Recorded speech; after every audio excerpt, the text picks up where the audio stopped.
आज हम lesson number जो 7 है मेरे रजा साहब, यह लेसन आज हम सीखेंगे। लेखिका का नाम है सुजाता बजाज। सुजाता बजाज जी ने इस लेसन में सैयद हैदर रजा साहब के बारे में कुछ यादें लिखी है, उनको ही संस्मरण कहते हैं। रजा साहब के सर्वधर्म समभाव, मानव मात्र से प्रेम, युवा कलाकारों को प्रोत्साहन, उनकी जिज्ञासा वृत्ति, कृतियों के प्रति लगाव आदि गुणों को दर्शाया है। रजा साहब अपने धर्म के साथ साथ उतने ही हिंदू और ईसाई भी थे, यानी रजा साहब मुस्लिम होने के साथ साथ हिंदू और ईसाई धर्म को भी उतना ही मानते थे। उनके बारे में महान बातें इस पैराग्राफ में बताई है। उनके स्टूडियो में गणपति की मूर्ति, क्रॉस, बाइबल, गीता, कुरान, उनकी माँ का एक फ़ोटो, गांधी जी की आत्मकथा व भारत से लाई हुई मोगरे की सूखी मालाएं सब एक साथ रखा रहता था।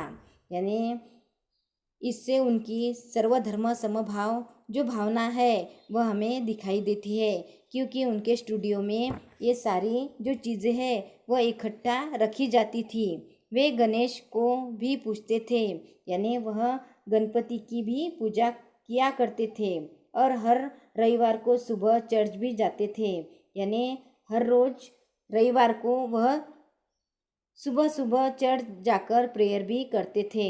यानी वह मुस्लिम होने के बावजूद भी हिंदू और ईसाई धर्म को उतना ही मानते थे।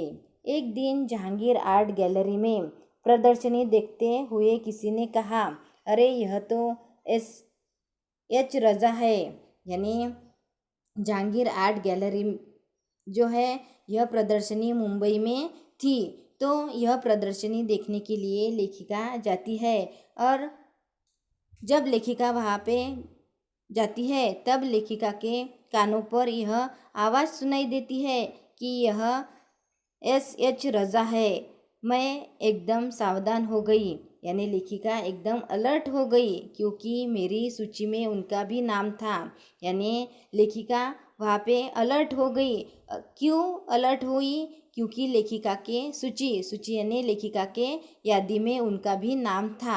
मैंने उनके पास जाकर कहा, यानी लेखिका उनसे मिलने के लिए बहुत उत्सुक थी। तब लेखिका ने क्या किया, रजा साहब के पास जाकर कहा, रजा साहब आपसे बात करनी है। यानी रजा साहब के पास जाकर उन्होंने कहा कि मुझे आपसे बात करनी है। वे देखते ही रह गए, यानी रजा साहब लेखिका को देखते ही रह गए। क्यों रह गए? क्योंकि लेखिका बहुत उत्सुक थी उनसे मिलने के लिए, बात करने के लिए, और लेखिका को वहाँ पे चांस मिला था रजा साहब से बात करने के लिए। उन्होंने मुझे इंटरव्यू दिया, यानी रजा साहब ने लेखिका को इंटरव्यू दिया। इंटरव्यू यानी साक्षात्कार, यानी लेखिका और रजा साहब के बीच में, यानी दोनों में इंटरव्यू हुआ। लेखिका ने रजा साहब का इंटरव्यू लिया, बहुत सारी बातें हुई। यानी इंटरव्यू लेने के बाद में लेखिका और रजा साहब में बहुत सारी बातें हुई। अचानक मुझसे पूछने लगे, यानी रजा साहब अचानक लेखिका से पूछने लगे कि आप और क्या क्या करती है। यानी रजा साहब लेखिका को कहते हैं कि आप क्या क्या करती है। मैंने कहा मैं कलाकार हूँ। यानी लेखिका ने रजा साहब को उत्तर दिया कि मैं एक कलाकार हूँ, पेंट करती हूँ, चित्र निकालती हूँ, यानी मैं एक चित्रकार हूँ। ऐसे लेखिका रजा साहब को कहती है। वे तुरंत खड़े हो गए और कहने लगे, देखो कि रजा साहब भी चित्रकार थे, रजा साहब भी बहुत अच्छी तरह से पेंटिंग निकाला करते थे, पर वह यहाँ पे लेखिका को आदर देते हैं और कहते हैं, यानी लेखिका जब कहती है कि मैं एक चित्रकार हूँ तब वे तुरंत खड़े हो गए और कहने लगे, देखो इससे उनकी लेखिका के प्रति जो करुण भावना थी, यह भावना हमें यहाँ पे दिखाई देती है कि उनसे छोटा होने के बावजूद लेखिका उनसे छोटी थी और जो चित्रकारी निकालती थी वो भी उनसे बहुत कम निकाला करती थी, फिर भी यहाँ पे उन्होंने लेखिका को मान सम्मान दिया। और जब लेखिका ने बताया कि मैं एक चित्रकार हूँ, तो वह तुरंत खड़े होकर उससे कहने लगे, यानी लेखिका को कहने लगे, चलो तुम्हारा काम देखते हैं। यानी यहाँ पे उन्होंने लेखिका को प्रोत्साहन दिया, यानी युवा कलाकारों को प्रोत्साहन देकर वह युवकों के मन में आगे बढ़ने की जिज्ञासा निर्माण करते थे। तो यह युवा कलाकारों को देने का जो प्रोत्साहन है यहाँ पे उनका दिखाई देता है। तो वह लेखिका को प्रोत्साहन देते हैं और कहते हैं कि चलो तुम्हारा काम देखते हैं। मैं सोच में पड़ गई, यानी लेखिका सोच में पड़ गई कि हम कैसे मेरा काम देख सकते हैं, क्योंकि हम प्रदर्शनी के लिए मुंबई आए हैं और मेरा जो काम है वह पूना में है। तो मुंबई और पूना में बहुत अंतर है, तो मेरा काम देखने के लिए हम पूना कैसे जाएंगे। यह लेखिका सोचती है कि मेरा काम तो पूना में है और हम मुंबई में हैं। उन्हें बताया तो वे बोले चलो पुणे। यानी जब लेखिका बताती है सैयद हैदर रज़ा साहब को कि मेरा जो काम है मैं पूना में करती हूँ, तब रज़ा साहब उसको कहते हैं कि चलो हम पूना चलेंगे। यानी मुंबई से वह लेखिका का काम देखने के लिए पूना जाते हैं। ताज होटल के सामने से हमने टैक्सी ली और सीधे पुणे पहुँचे। यानी ताज जो होटल है उसके सामने से लेखिका और रज़ा साहब एक टैक्सी पकड़ते हैं और उस टैक्सी में बैठकर वह पूना के ओर रवाना होते हैं। उन्होंने मेरा काम देखा और फिर कहा, यानी लेखिका का काम रज़ा साहब देखते हैं और उसके बाद कहते हैं आपको पेरिस आना है।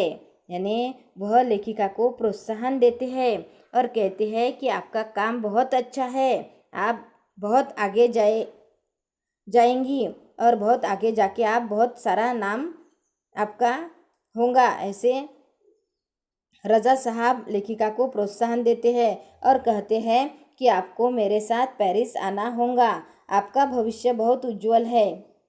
यानी आपका जो भविष्य है वह बहुत ही उज्जवल है और आपको मेरे साथ पेरिस आना होगा और आगे जाके बहुत आप तरक्की करेंगी। ऐसा रज़ा साहब लेखिका को कहते हैं। छोटी सी छोटी बात भी उनके लिए महत्वपूर्ण हुआ करती थी। यानी देखो रज़ा साहब का स्वभाव कैसा था कि छोटी से छोटी बात भी उनके लिए बहुत मायने रखती थी। तन्मयता और लगन के साथ, यानी वह बहुत ही तन्मय यानी बहुत ही जिद्दी से और लगन यानी ध्यास से, यानी जो भी वह काम करते थे वह बहुत ही लगन से और अपना पूरा ध्यान देकर वह काम वह किया करते थे। तो जब वह काम किया करते थे तो बड़े ही लगन से करते थे। पेंटिंग बिकने के बाद पैकिंग में भी उनकी रुचि हुआ करती थी। अब देखो कि वह एक चित्रकार ही नहीं तो अच्छे पैकिंग भी किया करते थे। तो उनकी पेंटिंग बिकने के बाद में वह पैकिंग भी बहुत अच्छी तरीके से किया करते थे।